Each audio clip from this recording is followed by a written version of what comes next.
You're listening to Power 98.5, powered by United Angels Dream, your number one resource for public relations, entertainment, and multimedia. Contact them today at unitedangelsdream.com. Hi, this is Dan Aykroyd. He's progressive. He's beautiful. He's thoughtful. He's intelligent. He's powerful. He's positive. He is Stephen Cuoco on Power 98.5 Satellite Radio. Hey, what's up? My name's Grant Kanoki. I'm a singer, songwriter, producer, and artist, and you're listening to Power 98.5. Empowering listeners from the US to the UK. Live on air with Stephen Cuoco.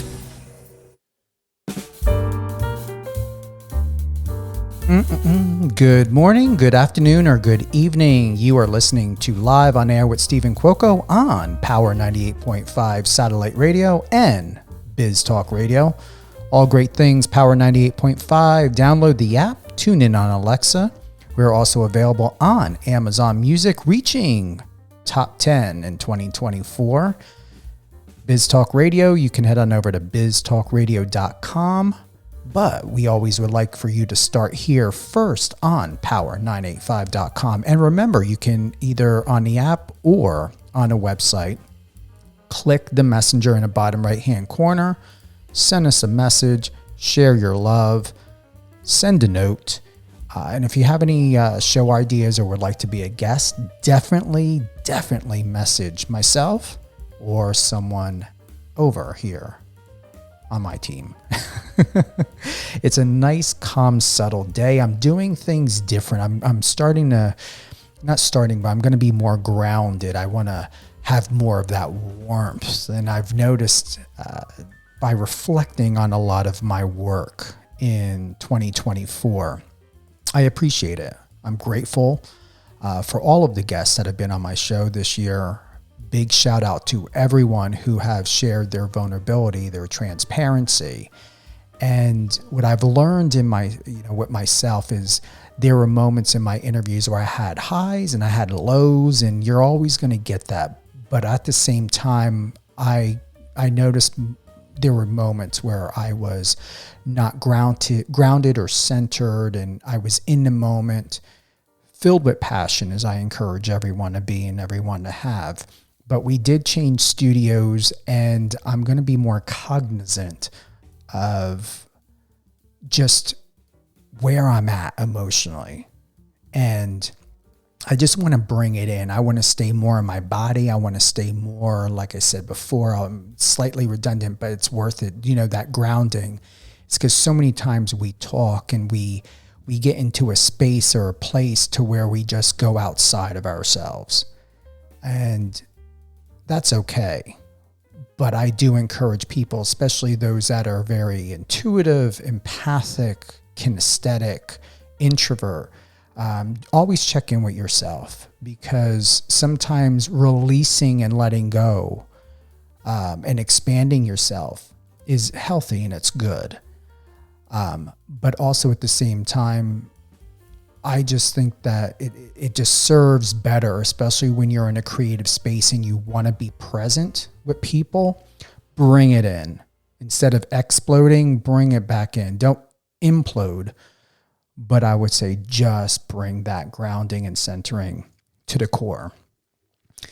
I'm excited not only to be the juror for Brave Maker Film Festival this year. Big shout out to the owner, Tony. And it's brought to me these incredible films and directors and producers and writers and people that are just changing the world and the landscape of how we feel and interpret their creative genius. One of the films is, considered coming of age. It's a sci-fi. It's nearly 20 minutes long. I couldn't care less about the length. It was worth watching. It is called Summer's End. Beautiful, beautiful film. And it is by Avery Dohrmann. He is a director, an actor, a writer.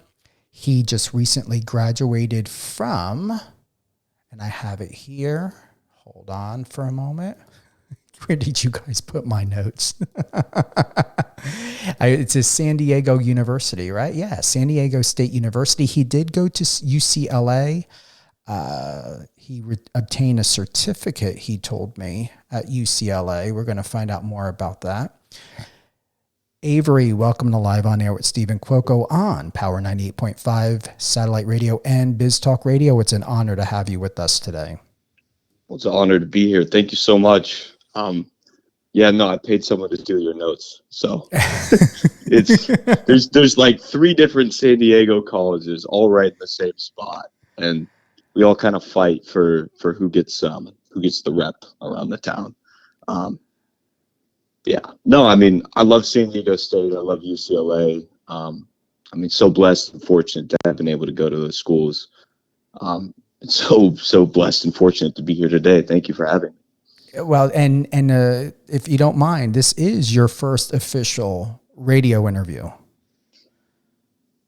Yes, it is. I've been on the radio once before. A friend of mine does.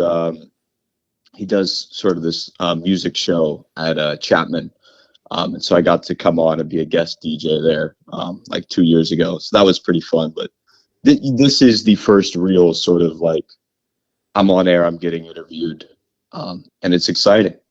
Thank you. I appreciate it. And congratulations. You know, you and I had a chat before we went live, and I'm highly impressed by Summer's End. There's also at the end of what I found a bit striking is there's a dedication. I would take it to 3 friends. Are they still with us, or what is the dedication for? So it's to, I guess, I've had some people in my life and in my friend's life that have unfortunately passed away. And sort of, when I was writing this film, not only was I bearing down on this, transitionary period of graduating from college and, going back to your hometown for a finite amount of time or experience before you have to, leave to Los Angeles and go chase a dream. I'm from the Bay Area. So I love the Bay. It doesn't snow here, so I didn't get a white Christmas. There's nothing worse than a California Christmas. So those were all people that, my friend's dad, who I love, who, this was a kid that I grew up with, spent so much time with, at least from like age 6 to 8. Even now he's one of my closest friends. And I love him to death. His dad passed away, right in the same span of time that, my brother's best friend passed away. And it was just sort of that moment where you see all this stuff happen around you and you kind of wish to yourself, you kind of pinch yourself. You're like, oh man, I hope that would never happen to me. Right. Cause I don't know how I would deal with that. I don't know how I would deal with having to say goodbye to these people. And sort of just like sitting with that feeling, like it's not a nice feeling to sit with, and having just, I don't want to say impending doom of, leaving college and leaving your hometown and leaving your college friends and going out to Los Angeles and starting to chase a dream. It's not like everyone in your life is dying, but you're starting a new chapter in a new place. And a part of that, is just as scary. And so, really that's sort of what the film was about, was me just trying to figure out some way, some sort of silver lining to not just having people in your life pass away, but, having that moment that we all experience with that transitionary period of leaving your family, leaving your friends behind and going off to life. It's scary, but it's beautiful. And, I think that's what makes life worth it. Anything that is scary is 100% more worth your time than anything that feels safe. And so, like I said, it's just sort of a meditation on life and love and friendship. I have it here, their names, in loving memory of Ryan Koch, Todd Bennell, and Chris Oropeza, if I'm pronouncing that correctly. And I really wanted to emphasize that because it moved me when I had seen it at the end of the movie, I was like, oh, wow, that's not something I see that often. And then to see, Ryan and Todd and Chris's name, it left more of an impact of my experience of Summer's End that left me to have more questions, to find out, are they somehow incorporated in this film? Is there anywhere in the film their ideas or memories or maybe past conversations you had that inspired Summer's End to be really incredible? Well, so it's interesting. When I was working on the voiceover part for the film, I had a project for my documentary class. And I was just I had made a documentary that was just more of a reflection on like 21 years of growing up and what I've realized and what I've learned. And, I wrote a whole part about them. And that, it was just very much, I think sitting with that and realizing just how important these people were, to the people in my life. I sort of wanted to pay, homage to them. And, it was never really meant to be like look at this, there's dead people, which is a terrible way to put it. But like, just, sort of out of love and out of respect. And, I couldn't think of just a more, human way to do that, I guess. Because, so much of their influence on the people in my life, is what caused me, to write that film. That film is about friendship. It's about the people I love. And these were the people that were most important to them. And so I felt, I would have been pretty remiss not to sort of, give them their, that sort of in loving memory of, because, I think we're shaped by the people we live with and the people around us and the people we grow up with. And, even if they're gone, even if they're not with us, the way we carry ourselves and the way we go about our everyday life, they're so present and they're alive within us. So, yeah. What I appreciate is in your director's statement, where do I have it here? This film is a reason I am no longer scared of saying goodbye. I can only hope, no matter who you are, no matter where you're at in your life, that this film's message about friends, family, and relationships help you just as much as it helped me. Beautifully written. And it once again, it ties it all together, that you really have to see this film to take your director's statement and everything else that's about this discredited project. It's not even a project. It's really a work of art. I can't express enough, and I said it to you beforehand. You've got an extraordinary career ahead of you as a mentor. I always say a master is a student and teacher all at the same time. And the reflection of your sincerity and your vulnerability is just remarkable. And I think that most people don't understand, especially boomers, even my generation, possibly, Gen X doesn't understand the Gen Z quality that you guys bring to the table. But I love the independence. I respect the autonomy.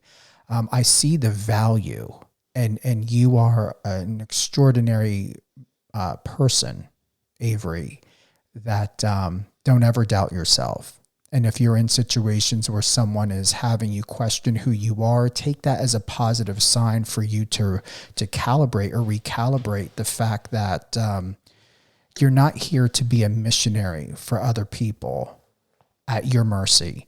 You're here to share as a creative, as a writer, as an actor, as a director, and allow them to find their own voice, their own purpose, and their own reason. and just even if it's to watch Summer's End or any other projects that you create, is to channel that. I hope that helps. No, I mean, I thank you so much. I mean, that meant a lot. But sort of what you were saying, yeah, I really appreciate that. But you mentioned about people not understanding Gen Z. And that's something I've been thinking about a lot lately. Is just sort of, I don't want to say how underrepresented I think me and people my age feel as a demographic, at least in the media that's happening today around us. But I also think the way that we're portrayed is, it's definitely not as authentic as it could be. And I think, you look at it a lot, and a lot of it feels like what you see on the internet day in and day out, and sort of, I don't want to call it brain rot. I mean, that's what the kids these days call it. They call it brain rot. But, it's all sort of, I don't think it paints us in a very flattering light in the way that we like look at or perceive things. I'm not going to act like as a generation, we have all the answers, or we have any answers, or we know anything, but we do think about it, and we think about it a lot. And, I'm sure you remember being 16, in high school, and wondering if a girl likes you, or graduating, we had that talk since you went to Rutgers. I mean, I couldn't imagine what was going through your head when you were walking into your dorm room for the first time, or going through all of that. I mean, those things are universal, right? And the thing I've realized is, you never really, like, when you're young, your worldview is not complete, right? And it's never going to be complete until you're out of it 20 years down the line, looking back on it. And then it's so easy to look at people that are young then and be like, oh, like, what is he talking about? He doesn't know what he's talking about. But as misinformed as we might be, there is, like, we spend so much time trying to find reason behind the things that don't make sense to us. And more often than not, that stuff doesn't make sense. But I think the way that we've sort of skipped the beat in media today is they don't really show the thought process. They don't really show how much we think about the stuff that at the end of the day is wrong.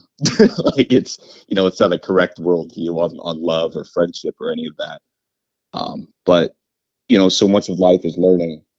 And I feel like so much of Gen Z representation today is kind of the opposite. Is your generation, and I would like to know, you may be the first one, Avery, that I'm asking this, but how do you see the boomers, or my generation is Gen X? Are you concerned?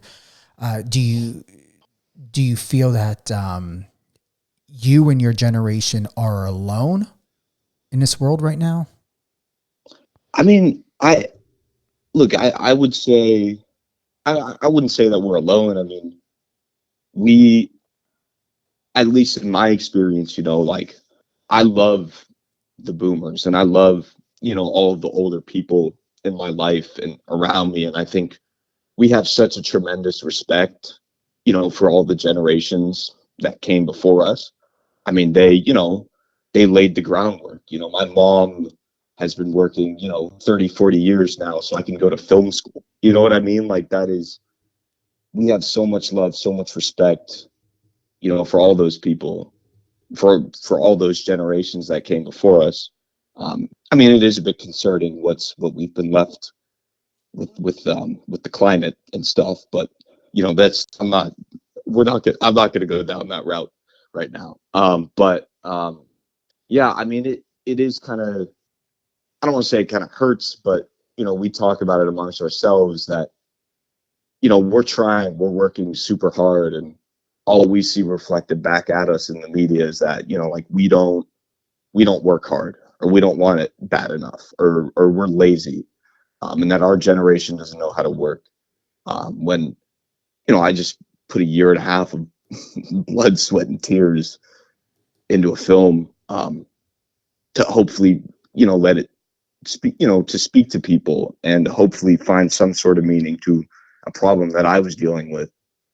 But I know the work I put into that, and I mean, you can look at me all you want, and you can look at people my age all you want. You could call us lazy.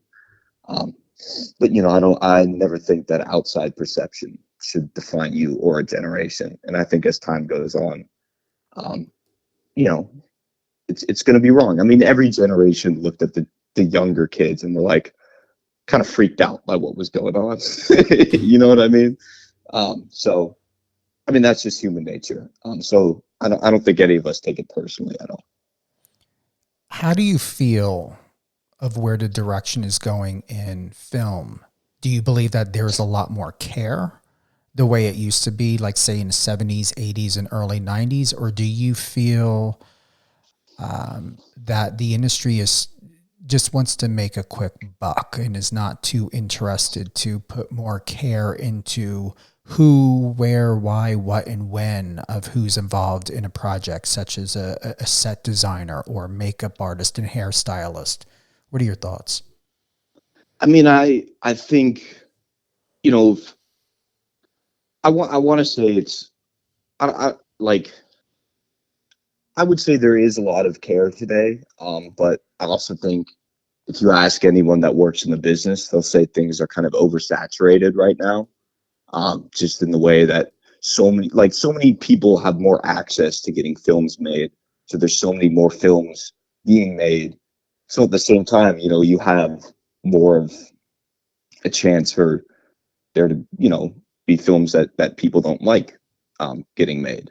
And then, so it might be kind of easy to sort of sit back and look at the 70s and the 80s and the 90s and be like, oh, that was the golden era of cinema, right? We're never going to get back to that. And I'm guilty, right? I love movies from the 70s and the 80s and the 90s. And I do look back and I'm like, man, like, where's our next Billy Wilder? Where's our next David Lee? What's going on? There's so, I will say, I feel like it's because of the amount of stuff that's getting made today. It's sort of hard to, not, I guess, appreciate all of the directors that we have working right now, and just how technical they are at their craft. I mean, Robert Eggers just did Nosferatu, and every frame in that movie is, at least from what I've heard, like beautifully composed, from the depth to the angles to like everything about it. And I think 10, 20 years down the line, we'll be able to look back on the 2020s and be like, oh, like that was fantastic, right? Because like you said, anything that's being made to make a quick buck is just going to go by. It's going to be gone. No one's going to be talking about it in 20 or 30 years. But I think because everything is so open and you're much more able to make a film today than maybe you used to, even though I've heard it's the opposite, that, I think there's so many great directors right now that are working, that are just waiting to, especially in the indie space, just waiting to pop. I mean, you just had that movie Snack Shack that came out. I think it's on Paramount, which one of the guys who started it, is also from the Bay. His name's Connor Sherry, went to UCLA as well. But, it's just like a lot of great movies are being made under the radar.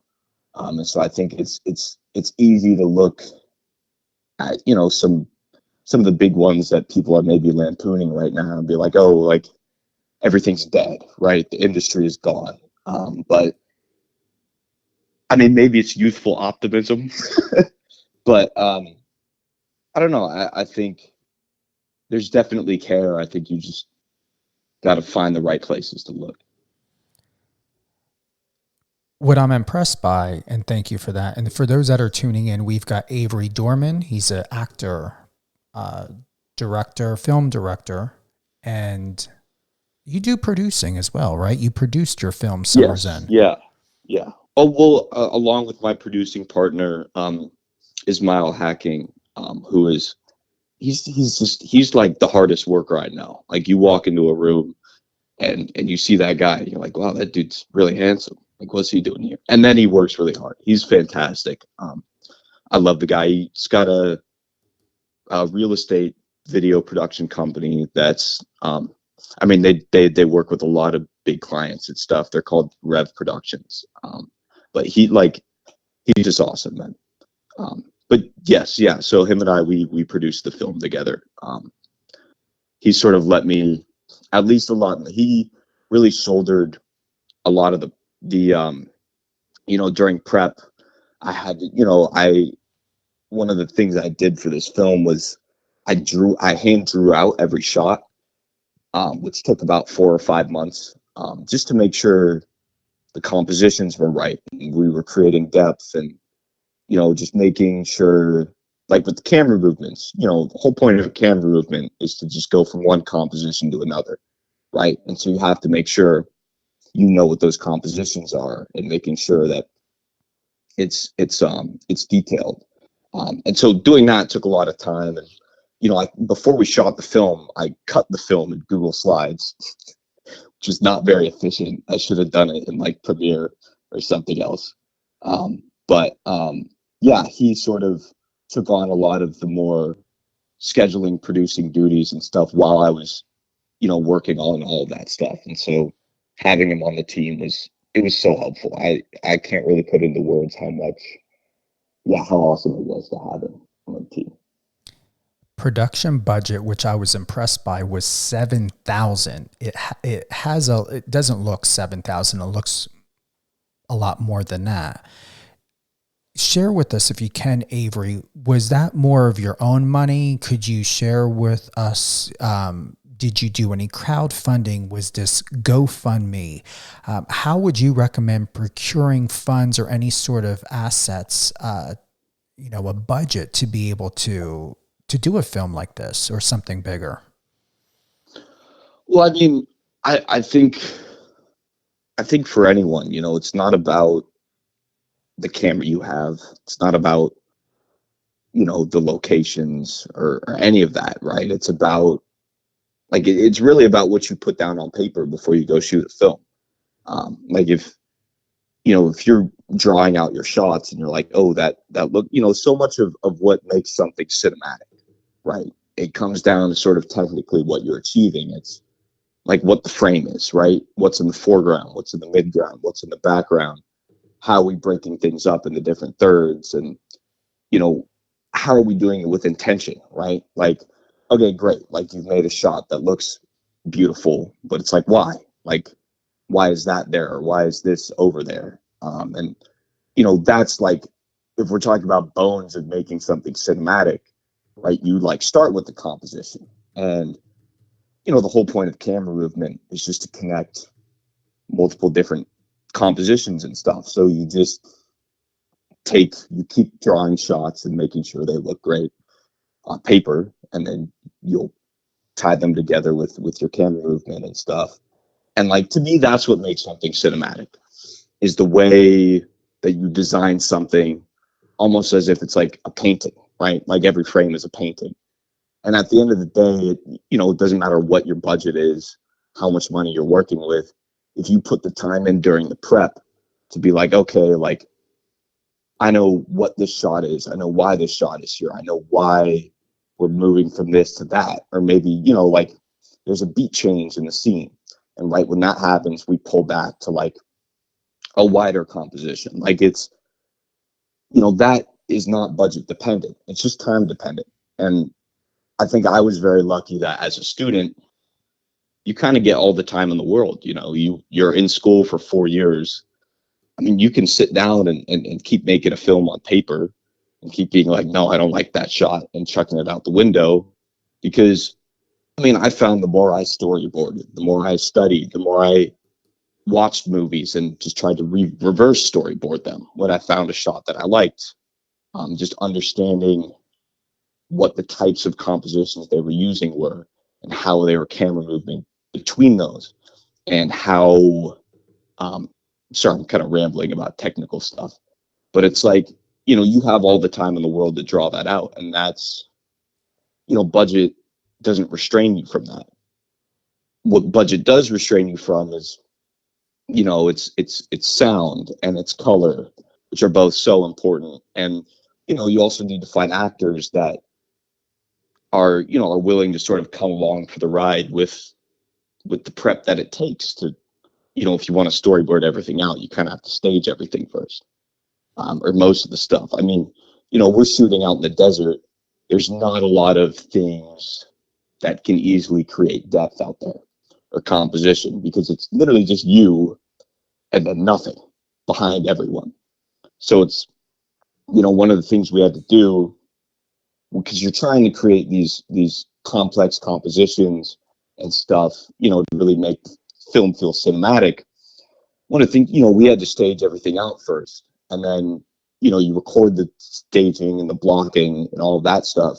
Then you kind of have to look back at it and be like, how am I finding the composition here, right? Where am I staging people here? So we're creating that depth. We're creating dynamics in the different thirds of the frame, or in the different levels, in the foreground and the midground and the background.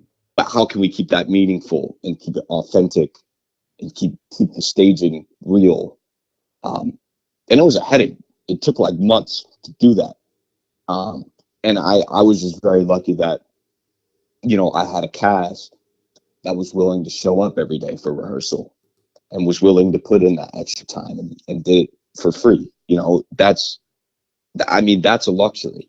And so I think just find people that love what you do as much as you do, put in the time.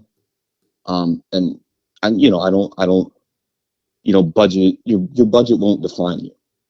I mean, at the end of the day, the guy who has, the Ari Alexa and the $80,000 budget for lights, might make something that aesthetically looks a lot better. But I don't know.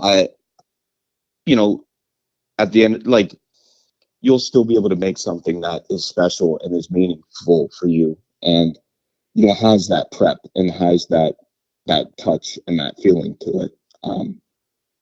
And, like you said, when we talked, I mean, you said you felt that you could feel the care. And I mean, every shot was made with care. And I think now, I mean, looking back, I storyboarded that like a year. Took me like 5 months, but that was like a year ago. And I mean, I would say now I'm putting in so much more care than I was, and I'm learning so much more. And that's the beautiful thing is, once you sort of like learn how to do something, you realize you can keep learning, and there's so much more, and there's so much like, why do this? Why do this now? Right? Like, why pick this? Roger Deakins said in the interview, he's like, just because you can do something doesn't mean you should. And so for me, yeah, I like, the more I learn, the more I study, the more I realize I have so much more to learn. Like I was watching Bogdanovich's The Last Picture show the other night. And I was just sort of trying to sit there and see when he was doing his camera movements, like when during the beats and the scenes, and why and what was motivating it. And there was like a clear tone shift in the scene, and he pulled back to this wide, and I was like, oh my gosh, that's genius. So, I wrote down in my notebook, I was like, doing camera movement on beat switches in the scene, like that helps accentuate it. And I was like, wow, that's so interesting. Like I never would have realized that, a year before when I was, working on the storyboard. So it's always learning. And I think the more you learn, the better films you make, and the less budget will define you. Did that answer the question? I kind of rambled there. No, yeah, you were being thorough. And so your brain operates the same as mine. That's why I said what I said in the beginning of this interview, because we're people filled with passion. So it is a superpower. When you're interviewed or being interviewed, Avery, I say go for it. Let it flow. I embrace it, because if you're giving me just a couple words or a one sentence, what's the point of doing an interview if you're not able to, once again, expand yourself? There are areas and times in our life where it's healthy, it's good. It feels incredibly empowering to be able to feel like you're able to like spread your wings. And that's what you're doing. And then from, you're spreading your wings, and me, I'm keeping my wings, wrapped around myself so I can take everything that you're saying in. Never be hard on yourself about that. I used to do that. I was starting to do that when I was listening to past interviews, thinking to myself, man, I wish I was more grounded. I'm rambling. I'm talking too fast. I always let people speak, but I find that I can give 5 to 10 different scenarios or answers to one question. So I get how your brain works. It's perfect. I was thinking about the people on the radio. They're driving to work. This guy starts talking about composition. Their eyes start closing over, and then all of a sudden there's traffic in New York, which is nothing new. But I will say, I want to ask. So you're based in New York. Yes. How do you think the traffic compares, like between Los Angeles and New York? Because it was like every day driving to work over the summer. I worked at this management company. Shout out John Bauman. I love you. You're awesome. And such a fantastic mentor for me over that summer. But honestly, great. One of the best managers I've had the pleasure of working for. He's actually the only manager I've had the pleasure of working for. But yeah, no, just the commute every day through Los Angeles it was a headache. I can honestly tell you that, to answer your question, Avery, is what I appreciate about driving on the West Coast is it's slower, and you get to travel where you want to go without having to pay 5 different tolls the way you have to here in New Jersey, PA, or New York. I like the fact that on the West Coast, I don't have to deal with a turnpike or the Garden State Parkway. So I prefer driving on the West Coast. LA driving does not bother me because I use the Waze app, and Waze takes me on all of these incredible back roads in LA. And I think for the most part, depending on where you need to go, it is easier to drive in LA most definitely than driving out here. I will only take a private car in and out of the city. I will not drive and deal with any of that shit, especially the tolls. It's too much. The beautiful thing is, I don't know what any of those things are. I don't know what a turnpike is. I don't know what you don't want to know. See what I mean? You don't want to know. So stay in that little bubble and do not know. Trust me. If you have a car that you would like to keep in good condition and not end up with an accident, people who drive on the New Jersey Garden State Turnpike Parkway and all of that, they don't care if they hit your vehicle, and they will hit and run you very much. Okay. I'll stay away from it. Yeah. I've been wanting to come to New York though. I mean, one of my really close friends, whose dad is Todd that we talked about earlier. He's in New York right now. And I was going to text him to tune into the show. But I kind of forgot about that. Man, that would have been cool if he could have listened. And, I'm sure I'll send this to him though. So, well, we will re-air it again, and I'll definitely have those links to the podcast platforms. And for everyone that's tuning in, I've got Avery Dohrmann, who's a film producer, director, writer. He's also an actor. We are talking about his successful short film, Summer's End, that is going to premiere at Brave Maker Film Festival this year in 2025. when you go to New York, if you're not driving in or taking an Uber or Lyft or a private car, you're going to be fine, because basically the only things that you're going to be doing, obviously I highly doubt you're going to get a rental, Avery, but you'll be fine taking an Uber. You'll be fine taking a taxi. But I would say if you're going to do New York, make sure that you're in a place that is easy to get around. If you've got to go to Brooklyn, it is a hike. It is a pain in the butt. So any boroughs besides Manhattan is a pain in the ass to get through. And I'm just going to be honest about that. If it's not happening in Manhattan, I'm not going. Unless they have, even if there's someone is setting me up with a private car or paying for my transportation, it is, what's changed is, you got to figure 30, 40, 50 years ago, people were not really intersecting, meaning like in New York, we did not have Texans and California and Arizona people and Colorado people moving out here. Just like in LA, LA people were LA people. Yeah, it's transient. But for the most part, it was at least 80 to 85% locals to people who live there, and anyone that had to or chose to move to New York or LA didn't do it without a really good reason. The pandemic went and just took a big shit, and everybody decided, oh, I'm going to leave and move here and there. And people moved to places where they had no idea where they were moving to. They did not do the research to understand what the life and lifestyle was of where they were moving to. And most people, for the most part, think to themselves that wherever they move to, that the entire community is supposed to change their way of life to accommodate them. Meaning, if someone is moving from Phoenix, Arizona to LA, people from Phoenix thinks to themselves that people in LA should understand automatically how people from Phoenix live, and they need to customize their life the Phoenix, Arizona way. And that's just the way the world is.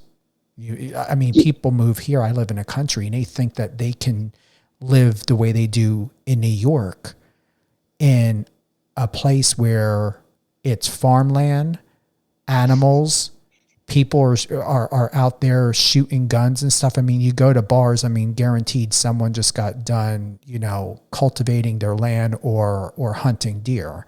You're not going to go in and think, oh, I'm going to be buying a Louis Vuitton. That's not happening. People are going to look at you like you're an idiot. Like, why are you here? You should have stayed in New York.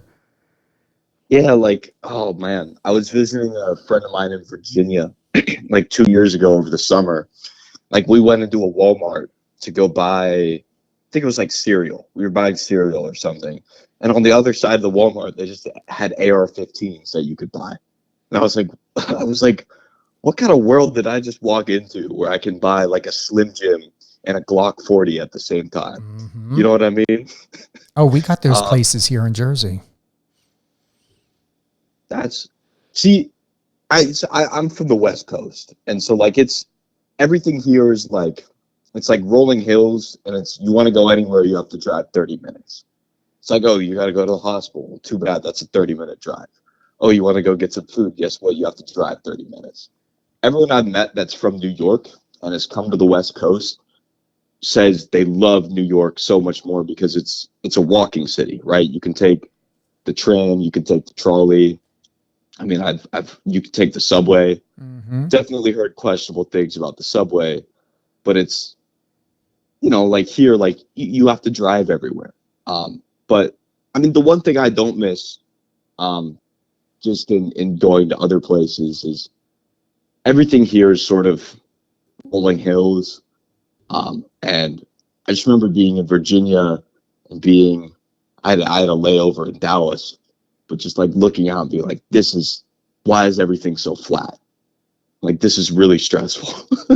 You look off and it's just horizon. Mm. There's no mountains. There's no nothing. It's just flat as far as the eye can see.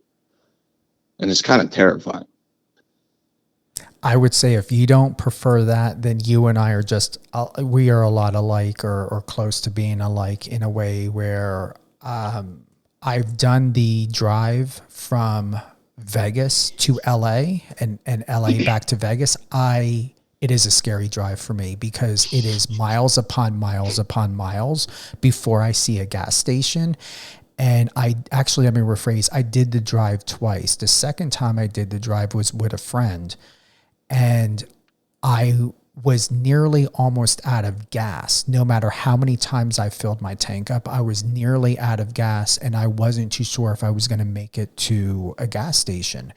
And we pulled over into this area where I thought there was a gas station. It ended up being a gas station that was no longer in business, right next door to a hotel or a motel that looked like something out of the Texas Chainsaw Massacre movie. And I can't even tell you how I was freaking scared.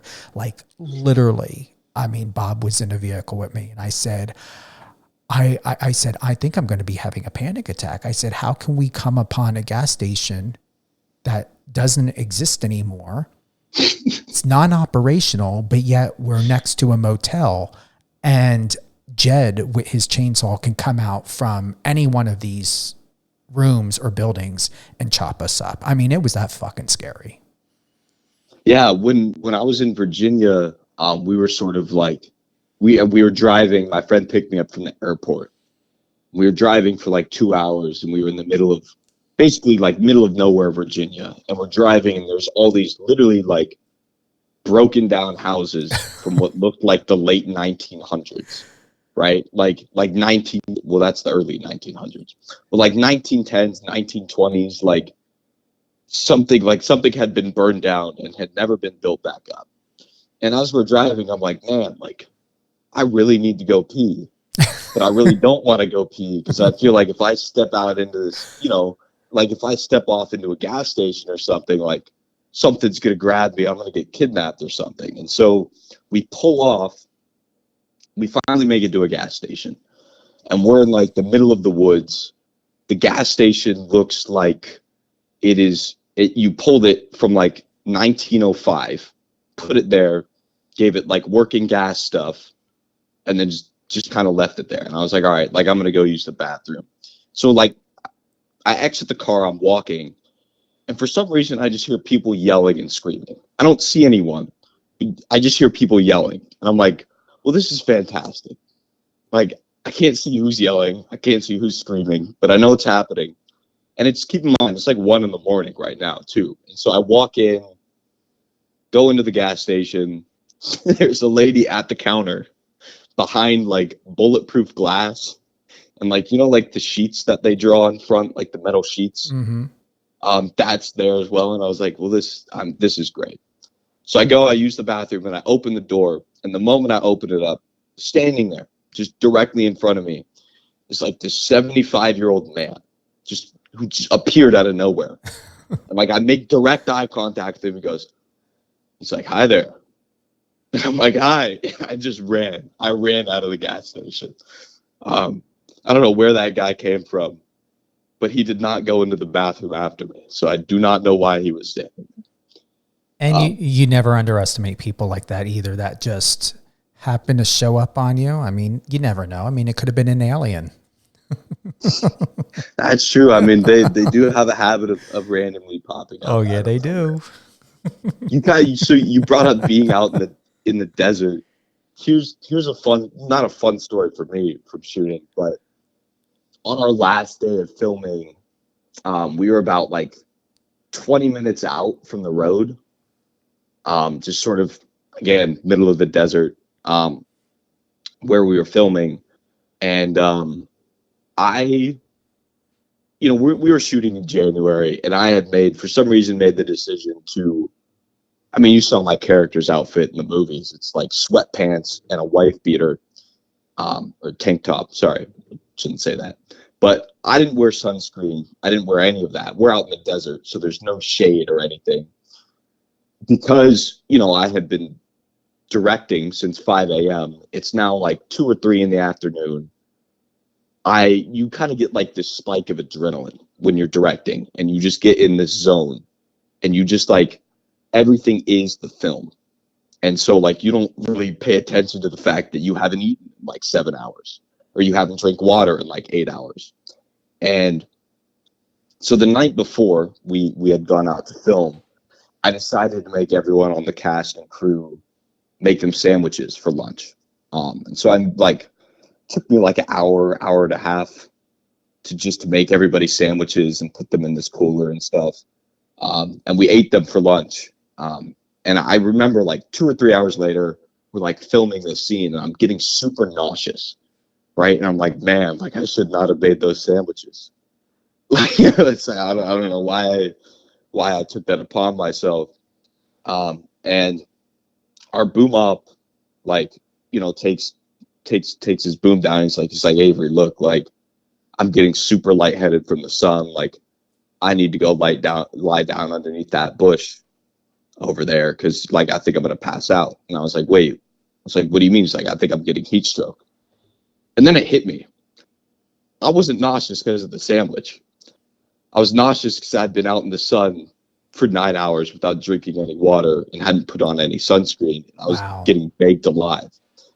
And so the moment that clicked, I was like, oh man, I am so deep in this that it is, you know, it was kind of terrifying. So I went and it was like, you know, like when you realize something and then you start feeling the symptoms of it. Mm-hmm. So I went and I go and I dart under this bush and I'm like shaking there. And we still have a couple of shots that we need to get. So like I said before, like I was super lucky that I had storyboarded everything and like drawn out the shot exactly how I wanted it. Like where, you know, what's in the midground, the foreground, and the background, what's in each third of the frame, like, you know, super detailed to the point where I literally slid the storyboards that we had left to get to my DP, and I was like, just go shoot these.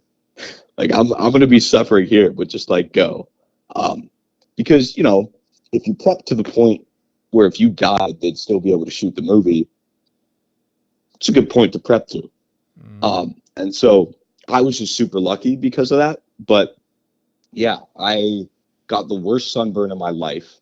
Luckily I made it to the car and we got out of there. And there was a point where I tried to get to my feet and I was like, guys, it's just a sandwich. And then I almost passed out because it wasn't the sandwich, it was the sun. But yeah, worst sunburn of my life. Took a month for it to heal. I couldn't go out in the sun for a month because I had to let my skin heal. I couldn't take hot showers for a month. Yeah, it was just kind of, it sucked. Now I wear sunscreen. I've learned my lesson. Or you can also hire an assistant to carry around a huge umbrella and just follow you around all over the place. You know, that again, my crew is like my family. So I'm not, maybe it would be my brother. I think that's the only person I could get away with having him do that. Speaking of this, this is a really funny story. So our boom op was someone who got recommended to us through one of our other sound mixers who worked on the project. And I met the guy, or I met them, and I realized that they were childhood friends with my brother, with my older brother. Like they went to high school, or not high school, they went to middle school together and grade school. And that the person who was the boom op, they used to bully me with my brother, like back in grade school. And then now we were working together through some sort of weird twist of fate. And I thought that was hilarious because I was like, we sat down for our meeting and I was like, dude, you used to bully me. Like, this is so weird. Like, you know, we're working together, but you know, all paths for some reason on this film just sort of seemed to lead back to the Bay. Which, I mean, I wouldn't have it any other way. You know, I love the Bay. This is my hometown. It's beautiful. Again, it doesn't snow here, which kind of sucks. The one time it did snow, I was at school, so I missed it. But yeah. I want to thank you, Avery, for being with us here today on Live on Air with Stephen Cuoco on Power 98.5 Satellite Radio and Biz Talk Radio. it's been an absolute joy. I mean, this interview and just getting to know you and the way your brain processes, and just know you're not alone. I do the same exact thing. I enjoy, like you, spreading my wings and not being restricted, not having a filter. So yeah, keep being you, keep doing what you're doing. And when we think about Summer's End and knowing that, you know, it's going to be, you know, hopefully airing or showing at Brave Maker Film Festival in 2025. Are you going to be putting this online? Is this going to be going out to any sort of distribution the way you did on your first project, Our Final Days in Paradise, that you did back in 2023? Where can we see it additionally? I mean, again, we've got a long road ahead of us just for, festivals and stuff. I mean, it would be an honor to air at Brave Maker. It would be an absolute honor to air at, any of the other festivals that we submitted to. I mean, San Francisco International, I mean, that would be mind blowing. Same thing with Brave Maker. I mean, that's my hometown movie theater. And that would just be such a special moment. But, I think I'm just going to take it one step at a time, one day at a time. Distribution for shorts is a lot trickier than distribution for a feature, especially with, the licensing for the music and the stuff. So again, that's the problem with budgets, is that, and also with wanting to use music and stuff, is, you might hold the rights to festivals, but not to online exhibition. But, again, we'll see. Take it one day at a time. You just try to make something that you hope means something to you, and make something with care, and just hope other people relate to it. So again, we'll see what happens. And who knows, maybe a year from now, maybe it is streaming somewhere or doing something. But I guess only really time could tell. Any advice on streaming? You were able to get your film, Our Final Days in Paradise, streaming, and I believe that was through the cooperation or the assistance of Jeff Deverett. How do you feel about working with anyone to go to streaming? Do you find benefit in it? Is there great purpose in it? What are your thoughts? Well, so shout out Jeff Deverett. He's just kind of like a guru at distributing independent films. He was my film business professor at San Diego State, and he just sort of taught me everything I knew about sort of navigating distribution and getting a independent title distributed. And so I just sort of took his advice and just carted out on my own path. And I mean, everything for that film I kind of did by myself, but it wasn't without the help of so many mentors behind the scenes sort of guiding me on a path. And I mean, I think, like, if you're an independent filmmaker who's going to make a feature, like, I don't think that movie's very good, but I was still able to get it, distributed on the streaming platforms, and, I think, if you make something that's special, it'll be like, it will find its place. You know what I mean? Like, there will be no question about it getting out into the world. And so, like, for anyone who wants to get it, like, I'm no expert on this subject, right? I made a bad movie that got distributed, but now I've made something that I'm proud of, and I don't know what the distribution looks like for that. But anyone that wants to make a film, I think if you make something special, it'll find its place somewhere, because it'll be undeniable. Because people will just be drawn to that. And when you make a film, you have no idea if it's going to be special. All you can do is make sure you put every single department in the best possible position to succeed, and put your compositions and your actors and your camera movement in the best possible place to succeed, and just see what happens. So I mean, it's kind of like gambling. You'll never know until 5 years down the line, sort of what you've made. But if you've made something special, it'll find its way. So just make something and put in the time, I guess is what I'd say. Perfectly expressed. You can't get any better than that. Avery, thank you again for being with us today. It's truly an honor. Yeah, thank you so much. I mean, look, the honor, the pleasure is mine. Again, I'm jealous because it's probably snowing outside, and I'm looking out. It was raining. It was just raining this morning. Just this sad rain, no snow. But I will say, for all of you New York people, if you want to hate me a little bit, it is sunny and 65 degrees out right now. It is beautiful. Well, I will tell you, we did have a white Christmas. It did snow the day before Christmas Eve, on Christmas Eve. Today, we received a lot of rain, so most of the snow was gone, but I do know what you're talking about. I lived in Vegas for almost 8 years.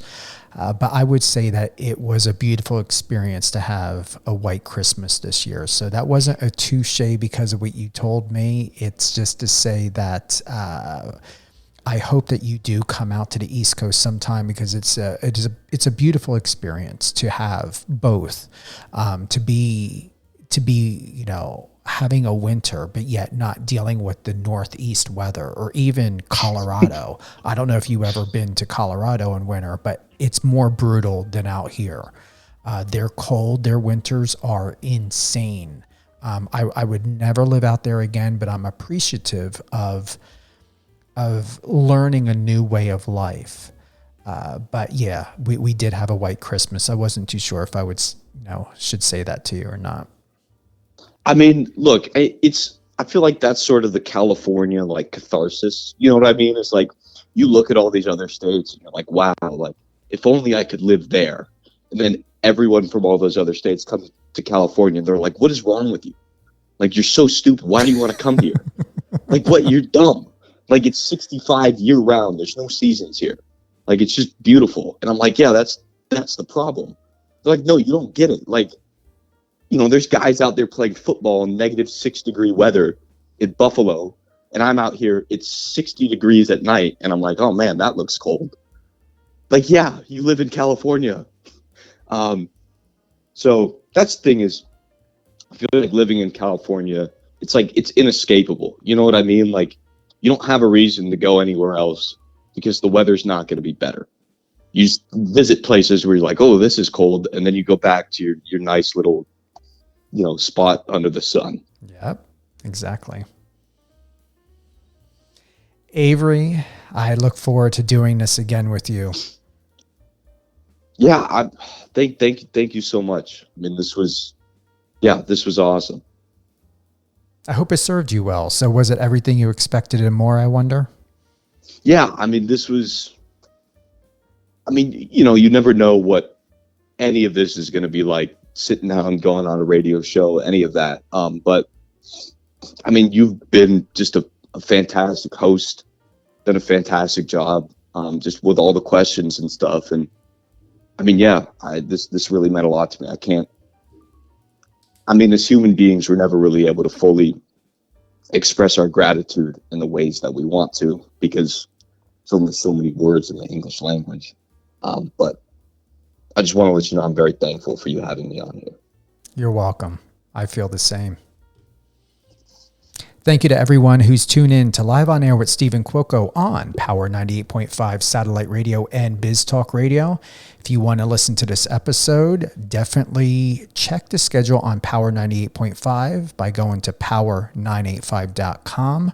Download the app. You can also listen to Power 98.5 on Apple Music, Alexa, and many more, such as Streameter, Streama, MyTuner, Live FM Radio, and I got to highlight it again, Apple Music Top 10 2024. Live on Air with Stephen Cuoco airs weekdays on Biz Talk Radio, 8 a.m., 12 p.m., 5 p.m. Eastern, Saturday at 10 a.m. Eastern, and Sunday at 9 p.m. Eastern on biztv.com and biztalkradio.com. All great things, Avery Dohrmann. Avery, what is your Instagram handle? Do you let anyone go there? I am not on social media. I'm a proud staying off the internet. Okay. Just peace of mind, not getting stuck on Instagram Reels. But you are on IMDb if they want to check Yes, you out. I am. You can check me out on IMDb. I don't know if people follow people on there, but I don't know if for some reason you want to keep up to date on what I'm doing. Throw my name in your notes app. There you go. Thank you, Avery. And if you happen to want to share this interview and to re-listen to it again, it will be available on Spotify, Amazon Music, Apple Music, or Apple Podcast, and iHeartRadio. Once again, Power 98.5 Satellite Radio. Download the app. Tune in on Alexa. If you don't feel like downloading the app or tuning in on Alexa or going to power985.com, but you do have an Apple Music subscription, you can listen to Power 98.5 there. Live well, be well, smile, and have a great, great new year. Take care, everyone.